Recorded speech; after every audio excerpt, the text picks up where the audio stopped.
I'm going to put Miami and their coaching staff and Mike McDaniel, their head coach, on the spot here. How did Tua get hurt? And are there things that you can do better to minimize the chances of those situations presenting themselves again? What's up, everybody? Coming at you again from the hotel room in Las Vegas. I'll be home in a couple days, but I had to get this content out to you. This content is quite shocking. Dan Orlovsky, who has been one of Tua Tagovailoa's and Miami Dolphins' biggest advocates, actually calls out Mike McDaniel and the Miami Dolphins in this video. This is a cut from NFL Live where Dan Orlovsky, Mina Kimes, and Marcus Spears are all on a panel talking specifically about the Miami Dolphins offensive line. We've been talking about it a lot lately as they're bringing in these cast-offs from other teams. But this is some really interesting, basically some inside baseball to give you guys some idea as to the inner workings of the offensive line. So let's go ahead and look at this video and react to it. And that unit has been an issue in recent seasons. Despite the addition of Terron Armstead last offseason, the Dolphins ranked 24th in the NFL in pass block win rate in 2022. They've ranked amongst the worst units in the NFL since Tua made his debut back in 2020. So I've been pretty hard on Tua lately, but the stats you just saw, those stats are not on Tua. The offensive line that he's had to play with has absolutely sucked during his tenure as a quarterback for the Miami Dolphins. And I don't know if it's going to change much this year. So let's go ahead and continue. The Dolphins did make a move over the weekend, and they tried to help out that offensive line. ESPN NFL insider Jeff Darlington is with us. Jeff, what did Miami do to address that offensive line? Well, you know, this is the time of the offseason when you talk about those vulnerable units field. They went ahead and are trying to cobble this together going to training camp, and they did so by adding Isaiah Wynn, a former first-round pick. Now, it's a young player who's still got plenty of potential ahead of him, but Wynn has dealt with his share of injuries. So the question here... It's almost like, you know, in order to come to the Miami Dolphins, Chris Greer has a checklist. Okay, you're with an AFC East team. Gotcha. You're our type of guy. You've had lots of injuries. Got it. Come on down. I don't understand it. Of course, is how much of a load can he handle with the Dolphins? I think that he'll be competing for that right tackle spot. That's based on some conversations I've had today. And ultimately, though, it is also depth behind Terron Armstead on the left side of the line. Now, you mean Terron Armstead on the left side of the line, the guy who also has missed a bunch of games. So the entire offensive line was just a mixed match blend of injured guys. We know Armstead has dealt with his share of injuries as well. So maybe the idea here is if you add a bunch of guys, they just won't be hurt at the same time. They're actually laughing at the piecemeal way that Mike McDaniel and Chris Greer are putting together the offensive line. It's comedic at this point. You've got a franchise quarterback who's injury-prone himself, and you're protecting him with injury-prone offensive linemen. Like I've said over and over again, it doesn't make any sense. I think the Dolphins can just simply hope that they can stay healthier this year. Hopium. So you're telling me that a franchise in the National Football League worth billions of dollars is hoping that the offensive line can get it done. Hoping. Tua Tagovailoa dealing with career-high sack numbers last season. They've got to get that fixed if they're going to succeed this season. They also did just sign Cedric Ogbuehi just moments ago, another former first-round pick. More from Jess. Another former first-round pick who is from the AFC East, came from the Jets, who has injuries. Jeff in just a moment, so they're compiling all the former first-round picks, Mina. But does this move, specifically Isaiah Wynn, address some of the offensive line concerns at an adequate level in your mind? It certainly helps, and I have to It certainly helps, I guess so. say I like the move. Look, we know why Isaiah Wynn was available. Jeff alluded to the injury history. He struggled after moving to right tackle for New England, but he's only a year removed from, I think, playing really good football, and he has a couple of qualities that I think should be especially useful to Miami. One is versatility. He's played left tackle, right tackle. He played some guard in college, which some people believe would be his best position, given his measurables. And that's important because, we saw on the offensive line, there were injuries across the board at times. So having, at minimum, depth there is important. And then the other thing he has, he really showed, I think, during his second and third year in New England is nastiness in. All right, so I want to key on a couple things she just said. His versatility, that this guy may be able to play multiple positions on the line and might provide some depth, which then has to make you wonder. We know there's a certain coach up in New England, a well-established coach with lots of jewelry.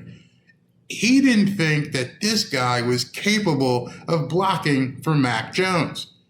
He's trying to, better his young quarterback, also from Alabama. And he's like, this guy Isaiah Wynn, I don't want him being on the front line blocking for Mac Jones. Hey, Miami, you want this guy? We don't want him anymore. Oh, sure, send him down. I know I'm being facetious, but you understand, Bill Belichick is a pretty smart guy. And Bill Belichick said, this guy we have no use for him. We don't think that he is capable of protecting Mac Jones. So let's go to Miami and, let's see if we can sign there because they may need somebody. Now, the other thing she just said about his aggressive nature, that's a plus for me. As I've told you many, many times, I want offensive linemen with defensive lineman personalities. I want that aggression. I want to know that they look at you across the line and say, I want to put your dick in the dirt. I want to do everything I can to impose my will on you.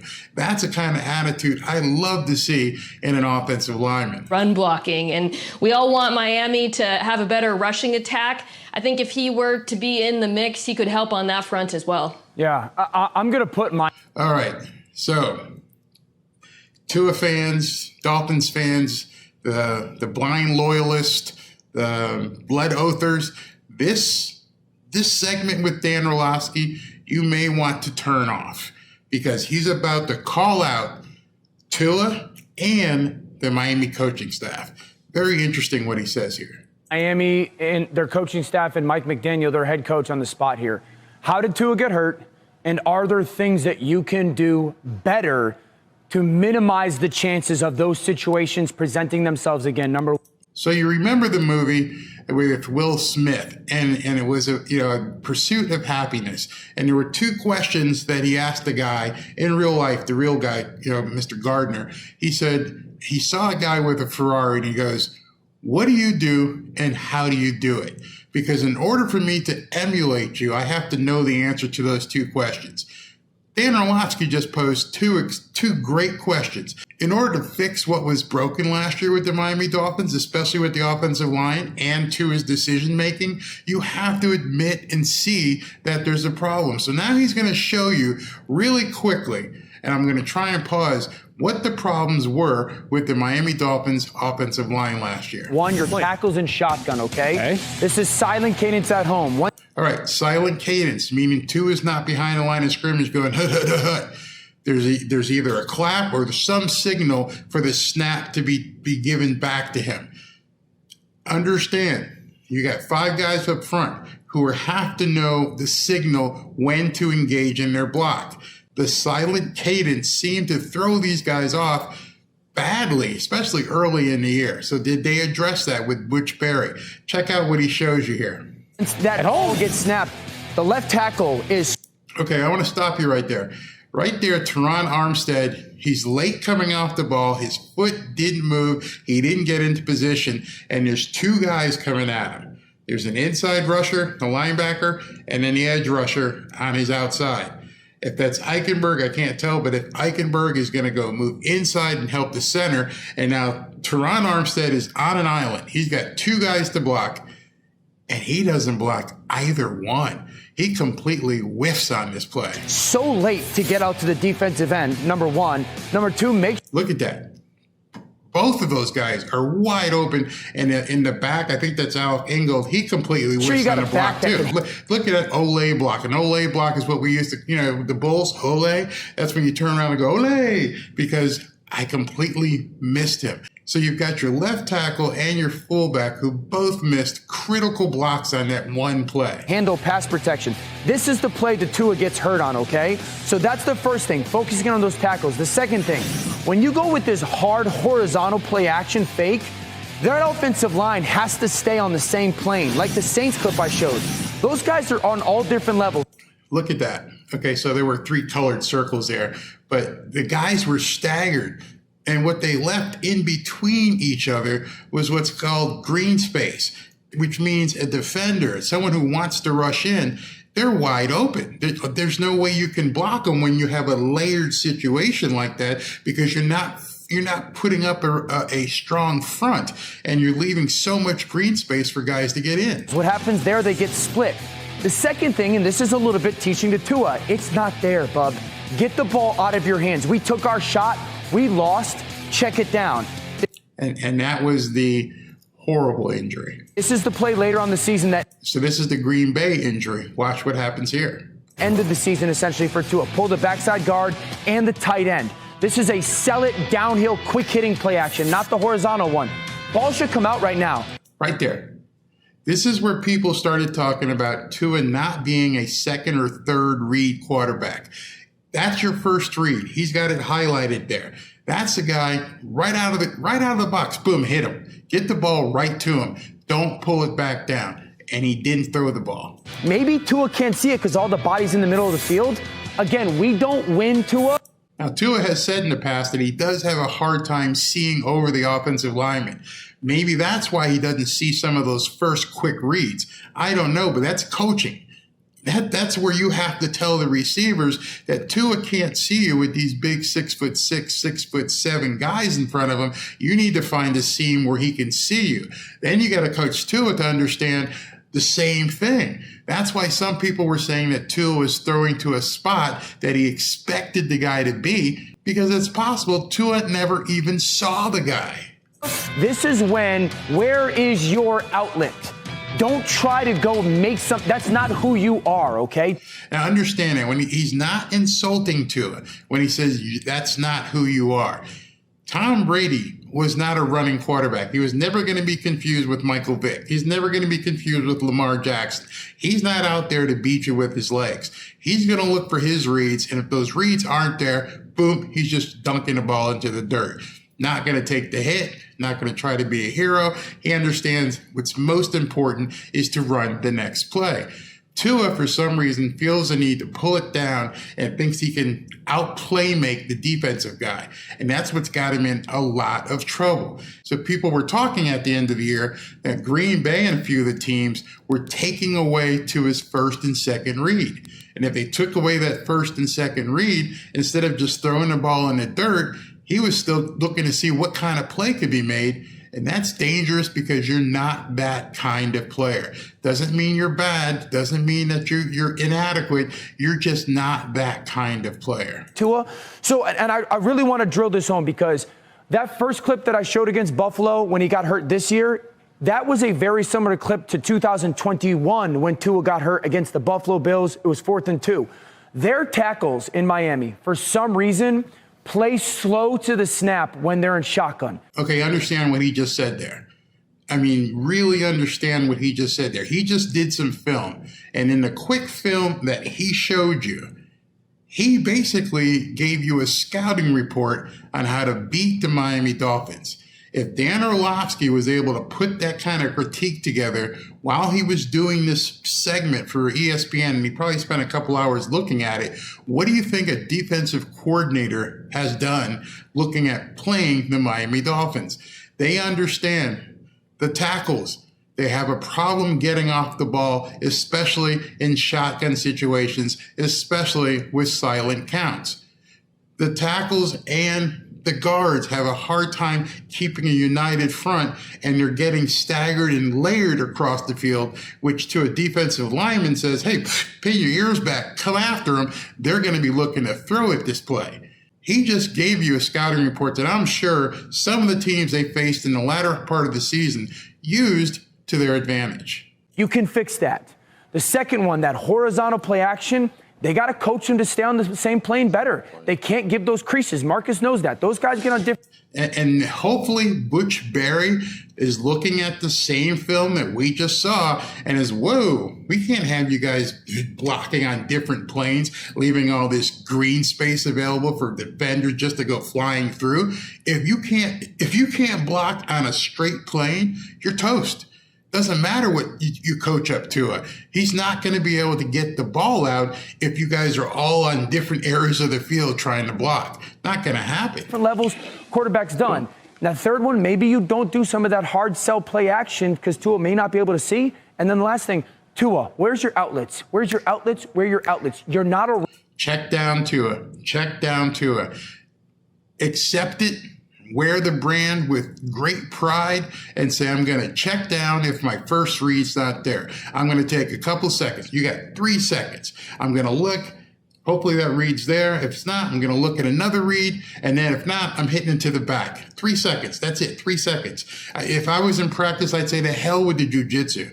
Don't waste time on the jiu-jitsu. Get a couple guys out there with long sticks and tackling dummies and say, okay, Tua, when we come to you, if you haven't let the ball go in 3 seconds, you're done. It's a sack. So go ahead, snap. And I'm waving the sticks at you and I'm bringing guys in at you and I'm counting 1 1,000, 2 1,000, 3 1,000, boom, stop. And I'm blowing a whistle and I'm saying, stay right where you are. You are sacked. You didn't get the ball away in those 3 seconds at 3.25, maybe at the most, especially with this offensive line that's having a hard time in shotgun formation with a silent cadence. You got to get the ball done out your hands in 3 seconds, 3.2 at the max. Run around creator. Where are your outlets? I think if they do that, I honestly think they can minimize some of the risk when it comes to his injuries. Dio, the point you made about being on the same plane, right? We know this offense loves a bunch of misdirection. They love to get you going one way and obviously use that against you in your cut splits. And as a defensive line, when those planes aren't the same, we immediately know that it's passed. I'm in Las Vegas today. I was in Las Vegas yesterday. I'm playing poker. In poker, there's a term called the tell. You can tell based upon what somebody's doing, what kind of cards they may have, and you know when you should be betting based upon somebody's tell. The Miami Dolphins have a tell. People can pick that up on film, and when they see that these guys are not in a straight plane, that they're in different layers, that is a tell to the defense. Go to the green space. You're going to be wide open. We convert the pass rush immediately. Yeah, green grass. Go to what you see. But when you're on the same plane, we have to respect the fact that this could still be a zone run. Mm-hmm. And that's the difference. Those are the little nuanced things that I love that we do on this show because those are actual football plays. Remember a couple of days ago, I made a video and I was talking about when a lineman puts his fingers in the dirt. I think that was Louis Riddick who was talking about putting your fingers in the dirt. And I said, you notice the pressure on someone's hand when their body weight is on their knuckles. That's another tell. That's telling me that you're going to be doing a run. I can see you putting your body weight forward. You're sticking your feet in the dirt and you're leaning forward and you want to fire out at me. This is another tell that he's talking about where the defensive linemen and the edge rushers are like, time to eat. That is exactly what people are trying to set up to make us a little bit slower to diagnosing and then figuring out how to get to the football. Go ahead, MK. Yeah, and I think, there's a larger issue with the offensive line and what you... So what she's about to say, I've had some problems with Mina Kimes. And I don't know if she's reading a script or not, but I'm going to give her the benefit of a doubt. And what she says right here is extremely important because not a lot of people understand how physical, how adept big offensive linemen can be. I was 335 pounds stacked, and I still ran a 4.9 and probably still today could do a full split. I used to do full splits in bars and make money for it. You have to be agile. You have to be fluid. You have to be an athlete to play the offensive line, especially in this type of system. She's going to talk about that right now. You guys are talking about in terms of zone blocking, which is, I think, I'm not 100% sure they have the right linemen to execute the sort of scheme they ran in San Francisco when Mike McDaniel was a run game coordinator. And I kind of suspect that's a big part of the reason why they didn't run the ball as much as everybody kind of wanted them to. Everybody thinks that you get this guy 6'5", 6'6", 6'7", 300, 320, 330, just huge monster guy, and he's going to win at the line of scrimmage. And they don't understand anything about the athleticism of some of these big guys and how fast they can run both straight ahead and laterally, and they know how to control their body. They've got the physicality to make these blocks. They understand what they need to do in this particular offense. As a change-up because of the personnel. They didn't really change that personnel this year. Yep. And so you know that. The opposing defenses that the Dolphins are going to play know that, and you didn't change anything. You didn't bring in anybody who can execute the physicality of being an offensive lineman in this scheme. Here, I know we're talking about adding Wynn, who we've seen do different kinds of run schemes in New England. But so I think when we look to this season, and we're talking about protecting Tua, but when we also talk about running the football and why doesn't this run game look more like San Francisco, they have the backs to do it. I'm not so sure they have the sort of athletic linemen you need to pull that off. Okay, so you went out and wrote all these checks. You got people excited thinking Dalvin Cook's coming. All these people, the running back, I saw something on Twitter, this is the best running back room in the league, and you spent squat on your offensive line. You didn't do anything to really improve the offensive line. How do you think that's going to work? Not only that, MK, also, do they have the linemen capable of running certain protections? That's a part of this conversation as well. It's not just can we run those run schemes, it's do we have the offensive linemen to build the play action pass game and protection stuff off of it also. I will admit I was a big lumbering guy. I could move, I was quick, but there's no way I could have blocked in these RPO offenses. There's too much pulling. There's too much spots to get to. There's no way that I could have done that. So you need a special kind of lineman. Maybe that's why those guys got cut after 2 days in minicamp, because they just couldn't move. But then again, that's a scouting issue. I'm not even going to get into that. But they were here today and gone tomorrow. There's a certain level. Go ahead. Oh, there's a certain level of athleticism that you need in order to run this scheme. And I don't think we talk about it enough that coincidentally Trent Williams is one of the most athletic left tackles in the league. We get enamored with the fact of all of the things that he can do, but that is a necessity when you're trying to run this Kyle Shanahan scheme. I remember playing it when I was in the league. Athletic offensive linemen that can get to edges that were fast. So you can make play action, you can make bootleg, you can make waggle, and you can make zone scheme look the exact same. And at times not having to block anybody and finding wide open green grass. When you have that kind of physical, athletic offensive lineman who can show a different front where you don't know what the play that's going to be run, that is really impressive. That's what the Miami Dolphins need. And thus far, Chris Grier hasn't shown that he's bringing in the right offensive line to work with this offense. I mean, these guys are coming in here. They're often injured. They're plugging holes. Eichenberg, I'm a big Notre Dame fan. Notre Dame didn't run this kind of offense. It takes a while to understand it if you can do it at all. So I just wanted to show you guys this, give you some inside baseball. I know there's a lot of talk about the offensive line, but I hope this gave you some better insight when you see all the guys that get signed and understand just because they're big, just because they've played in the league, does not mean at all that they fit into the Shanahan offense, the Shanahan McDaniel adopted offense. It's a special type of offensive lineman, and they don't grow them on trees. Don't be confused. Don't get excited for no reason. It takes a special offensive lineman. So the two things that Mike McDaniel and Butch Barry have to fix, they have to get Tua somewhere where he can see over the line so he can hit those reads quickly and then get rid of the ball. And they've got to teach this offensive line. Butch Berry, I'm going to take my hat off to you. You've got to teach this line to stay on a plane. If you get layered like that and these guys see the green grass in front of them, Tua's toast. So that's what I got for you today. I hope you enjoyed this. Let me know in the comments what you think about the physicality of the offensive line and Tua's ability to check down on plays. Talk to you soon. I should be home in a couple days. Fins up.